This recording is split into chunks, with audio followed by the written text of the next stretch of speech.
ஓம் ஸ்ரீ சாய்ராம். ஜூலை 10, 2024. சுவாமி வழங்கும் இன்றைய அருளமுதம். ஒவ்வொரு மதமும் இறைவனுக்கு ஒரு நாமத்தையும் ஒரு ரூபத்தையும் வலியுறுத்தி அதை ஏற்றுக்கொள்ள வேண்டுமென பரிந்துரைக்கிறது. சிலர் இறைவனுக்கு எந்த நாமமோ ரூபமோ இல்லை என்று கூட வலியுறுத்தி சொல்கின்றனர். ஆனால் மெய்ப்பொருள் நாம ரூபங்களுக்கு அப்பாற்பட்டது. அக்ஷரம், அதாவது அழிவில்லாதது, சாஸ்வதமானது என்ற இயல்பையும் ஓம் என்ற பிரணவ ரூபத்தையும் உடையது. நீங்கள் அக்ஷரம் எனும் நிர்குணமான ஏகத்துவ நிலையை ஆன்மீக சாதனையின் 3 படிகளில் அடைகிறீர்கள். 1, நான் உன்னுடையவன்.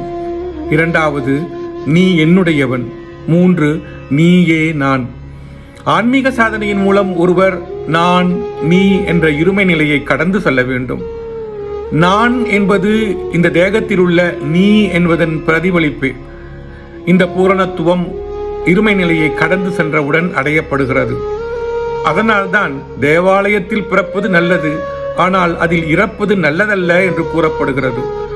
அதாவது வாழ்க்கை முடிவடைவதற்கு முன் ஒருவர் மதத்தால் நிர்ணயிக்கப்பட்ட வரம்புகளை தாண்டி எங்கும் நீக்கமர நிறைந்திருக்கும் பரந்த எல்லையற்ற ஆத்ம நிலையை அடைய வேண்டும்.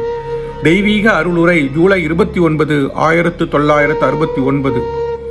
இறைவன் எல்லா காலங்களுக்கும் ரூபங்களுக்கும் அப்பாற்பட்டவன். பிரேமையே அவனுடைய உண்மையான ரூபம். அதே பிரேமைதான் நீங்கள் காணும் அனைத்து ரூபங்களிலும் இருக்கிறது என்கிறார் பகவான் ஸ்ரீ சத்திய சாயி பாபா. ஓம் ஸ்ரீ சாய்ராம். ஓம் ஸ்ரீ சாய்ராம். ஓம் ஸ்ரீ சாய்ராம்.